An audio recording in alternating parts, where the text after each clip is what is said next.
بسم اللہ الرحمن الرحیم۔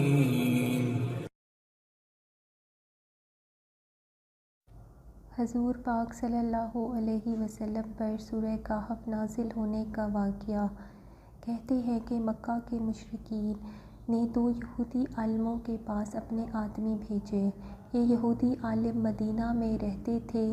دونوں قاصدوں نے یہودی عالم سے ملاقات کی۔ اس سے کہا کہ ہم آپ کے پاس اپنا ایک معاملہ لے کر آئے ہیں۔ ہم لوگوں میں ایک یتیم لڑکا ہے جس کا دعویٰ ہے کہ وہ اللہ کا رسول ہے۔ یہ سن کر یہودی عالم بولے، ہمیں اس کا حلیہ بتاؤ۔ قاصدوں نے نبی کریم صلی اللہ علیہ وسلم کا حلیہ بتا دیا۔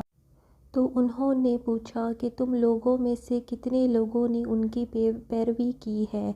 انہوں نے کہا کہ کم درجے کے لوگوں نے۔ پھر انہوں نے ان سے کہا کہ تم جا کر ان سے 3 سوال کرو۔ اگر انہوں نے تمہارے ان 3 سوالات کے جوابات دے دیے تو وہ اللہ کے نبی ہیں، اور اگر وہ جواب نہ دے سکے تو سمجھ لینا کہ وہ کوئی ایک جھوٹا شخص ہے۔ پہلے ان سے ان نوجوانوں کے بارے میں سوال کرنا جو پہلے کہیں نکل گئے تھے، یعنی اصحاب کہف کے بارے میں پوچھنا کہ ان کا کیا قصہ تھا، اس لیے کہ ان کا قصہ نہایت عجیب و غریب ہے۔ ہماری روحانی کتابوں کے علاوہ اس کا ذکر کہیں اور نہیں ملے گا۔ اگر وہ نبی ہیں تو اللہ تعالیٰ کی طرف سے خبر پا کر بتا دیں گے، اور اگر وہ نہیں بتا سکے تو سمجھ جانا کہ وہ اللہ کے رسول نہیں ہیں۔ پھر ان سے پوچھنا کہ سکندر ذوالقرنین کا کیا قصہ ہے۔ پھر ان سے روح کے بارے میں پوچھنا کہ وہ کیا چیز ہے۔ اگر انہوں نے پہلے دونوں سوالوں کے جواب صحیح دے دیے اور تیسرے سوال یعنی روح کے بارے میں بھی بتا دیا تو سمجھ لینا کہ وہ اللہ کے سچے نبی ہیں۔ پیارے دوستو، قریش مکہ کے بھیجے ہوئے لوگ مذکورہ 3 سوالوں کو لے کر واپس مکہ آئے اور قریش سے کہا اور کہنے لگے کہ ہم ایسی چیز لے کر آئے ہیں جن سے ہمارے اور رسول کے درمیان کا فیصلہ ہو جائے گا۔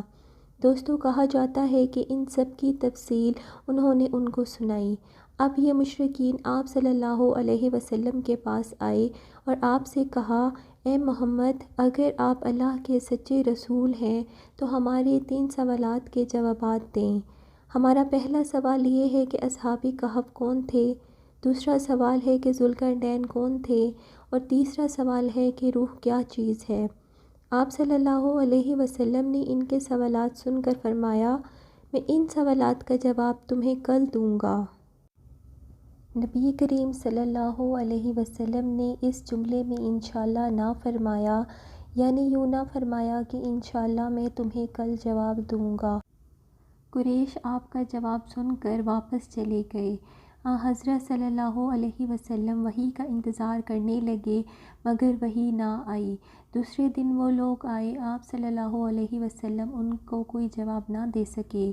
اب وہ آپ کے بارے میں باتیں کرنے لگے۔ وہ یہ تک کہنے لگے کہ محمد کے رب نے ان کو چھوڑ دیا ہے۔ اب ان لوگوں میں ابو لہب کی بیوی جمیل بھی تھی۔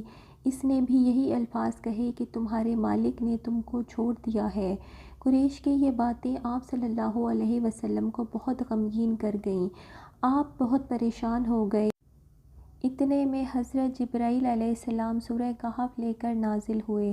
اللہ تعالیٰ کی طرف سے آپ کو ہدایت کی گئی کہ آپ کسی کام کی طرف یوں نہ کہا کریں کہ اس کو کل کروں گا، بلکہ اس میں اللہ کے چاہنے کو بھی ملا لیا کریں، یعنی انشاءاللہ کہا کریں۔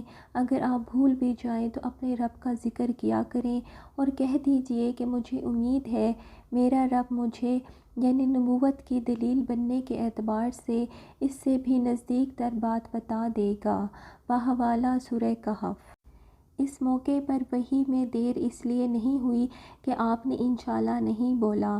جب جبرائیل علیہ السلام وحی لے کر آپ کے پاس واپس آئے تو آپ صلی اللہ علیہ وسلم نے ان سے پوچھا کہ اتنی مدت تم میرے پاس نہیں آئے۔ اس پر حضرت جبرائیل علیہ السلام نے حکم دیا کہ ہم آپ صلی اللہ علیہ وسلم کے رب کے حکم کے بغیر ایک زمانے سے دوسرے زمانے میں داخل نہیں ہو سکتے، نہ ایک جگہ سے دوسری جگہ جا سکتے ہیں۔ ہم تو بس اس کے حکم پر عمل کرتے ہیں۔ اور جو یہ کفار کہتے ہیں کہ آپ صلی اللہ علیہ وسلم کے رب نے آپ کو چھوڑ دیا ہے، تو آپ کے رب نے آپ کو بالکل نہیں چھوڑا، بلکہ یہ سب اس کی حکمت کے مطابق ہوا ہے۔ پھر حضرت جبرائیل علیہ السلام نے آپ کو اصحاب کہف کے بارے میں بتایا، ذوالقرنین کے بارے میں بتایا اور روح کے بارے میں بتایا۔ دوستو، یہاں آپ کو اصحاب کہف کے بارے میں تفسیر بیان کرتے ہیں۔ چند نوجوان تھے، دین کی طرف مائل ہو گئے، راہ حق پر آ گئے تھے، یہ اپنے رب کو معبود ماننے لگے اور توحید کے قائل ہو گئے تھے۔ یہ لوگ حضرت عیسیٰ کے دین پر تھے، لیکن بعض روایات میں آتا ہے یہ واقعہ حضرت عیسیٰ سے پہلے کا ہے، کیونکہ یہ سوالات یہودیوں نے پوچھے تھے اور یہ واقعہ یہودیوں کی کتاب میں موجود تھا۔ اس سے یہی ثابت ہوتا ہے کہ یہ واقعہ حضرت عیسیٰ علیہ السلام سے پہلے کا واقعہ ہے۔ کہتے ہیں کہ قوم نے ان کی مخالفت کی، انہوں نے صبر کیا۔ اس زمانے کے بادشاہ کا نام دقیانوس تھا، وہ مشرک تھا، اس نے سب کو شرک کی طرف لگا رکھا تھا، بتوں کی پوجا کرواتا اور تھا بھی بہت ظالم۔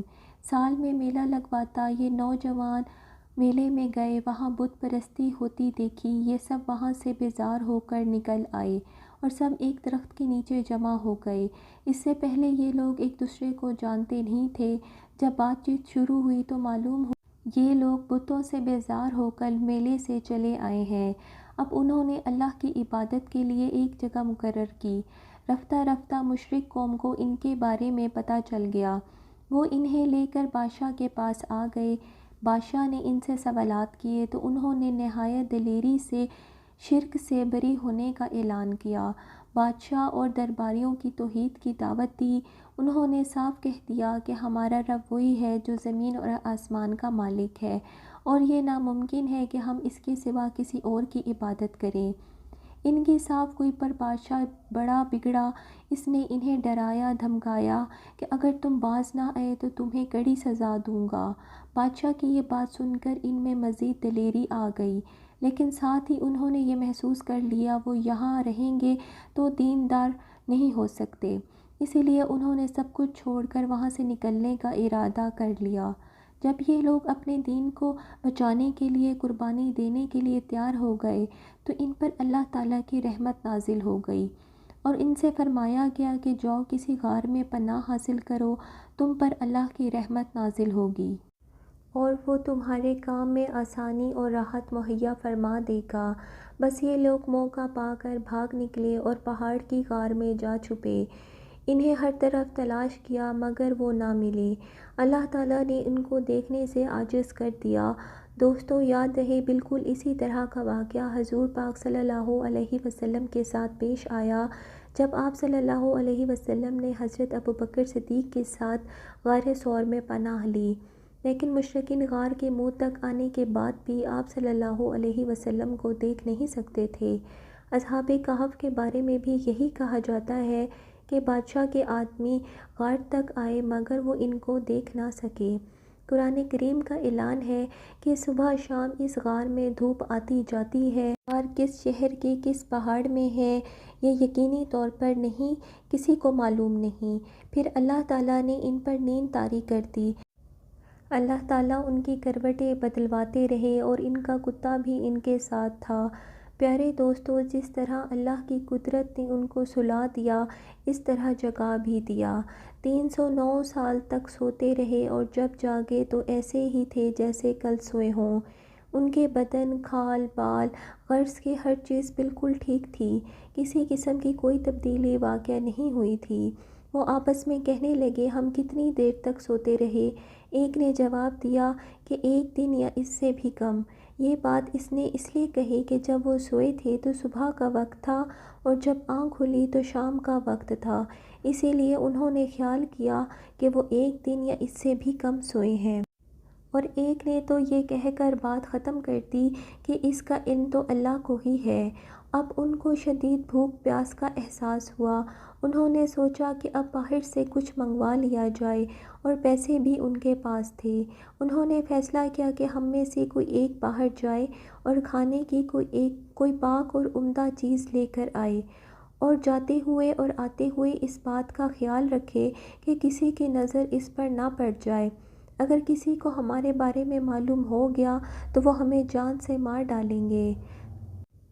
دقیانوس اور اس کے آدمی اب بھی ہماری تلاش میں ہے۔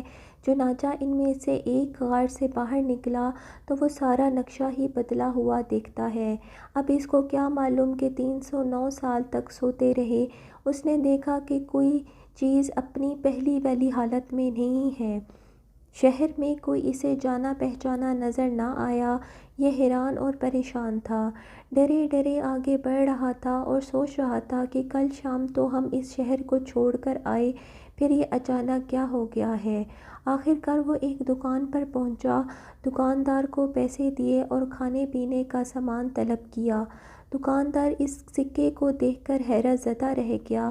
اس نے وہ سکہ ساتھ دکاندار کو دکھایا اور بولا کہ دیکھو یہ سکہ کس زمانے کا ہے۔ اس نے یہ سکہ کسی اور کو دیا۔ اسی طرح سکہ کئی ہاتھوں میں گیا اور بہت سے لوگ جمع ہو گئے۔ آخر انہوں نے پوچھا کہ تم یہ سکہ کہاں سے لائے ہو، کس ملک کے رہنے والے ہو؟ جواب میں اس نے کہا میں تو اسی شہر کا رہنے والا ہوں، کل شام ہی سے گیا ہوں اور یہاں کا بادشاہ دقیانوس ہے۔ سب اس کی بات سن کر ہنس پڑے اور بولے یہ تو کوئی پاگل ہے، اسے پکڑ کے بادشاہ کے پاس لے جاؤ۔ جب اس کو بادشاہ کے پاس لے جایا گیا، اس نے تمام اپنی کہانی بادشاہ کو سنائی، جس سے بادشاہ اور باقی تمام لوگ حیرت زدہ ہو گئے۔ آخر انہوں نے کہا کہ ٹھیک ہے، تم ہمیں اپنے ساتھیوں کے پاس لے جاؤ۔ وہ غار ہمیں بھی دکھاؤ۔ چنانچہ سب لوگ اس کے ساتھ غار کی طرف روانہ ہوئے۔ اس شخص کو بتایا گیا کہ دقیانوس کی حکومت ختم ہوئے 309 سال ہو گئے ہیں اور اب یہاں اللہ کے نیک بندوں کی حکومت ہے۔ کہا جاتا ہے کہ باقی تمام زندگی اسی غار میں انہوں نے گزار دی اور وہیں وفات پائی، اور بعض روایات میں ہے کہ ان کے اعزاز میں لوگوں نے اس جگہ مسجد بھی بنائی۔ ایک روایت یہ بھی ہے کہ وہ نوجوان بادشاہ کو لے کر غار کی طرف جا رہا تھا تو اس نے کہا کہ تم لوگ یہیں ٹھہرو، میں جا کر ان کو خبر کروں گا۔ اب یہ ان سے الگ ہو کر غار میں داخل ہو گیا، ساتھ ہی اللہ تعالیٰ نے ان پر نیند طاری کر دی۔ بادشاہ اور اس کے ساتھی اسے تلاش کرتے رہ گئے مگر وہ نہ ملا۔ ان کو غار نظر نہیں آئی۔ اللہ تعالیٰ نے ان کی نظروں سے اس غار کو اور ان کو اوجھل کر دیا۔ ان کے بارے میں لوگ خیال کرتے رہے کہ وہ 7 تھے، 8واں ان کا کتا تھا، کچھ لوگ کہتے ہیں کہ وہ 9 تھے اور 10واں ان کا کتا تھا۔ بہرحال ان کی گنتی تو اللہ ہی کو علم ہے۔ اللہ تعالیٰ نے اپنے نبی سے ارشاد فرمایا ان کے بارے میں زیادہ بحث نہ کریں، نہ ان کے بارے میں کسی سے دریافت کریں، کیونکہ ان کی تعداد کے بارے میں کسی کے پاس صحیح دلیل نہیں کہ وہ کتنے تھے۔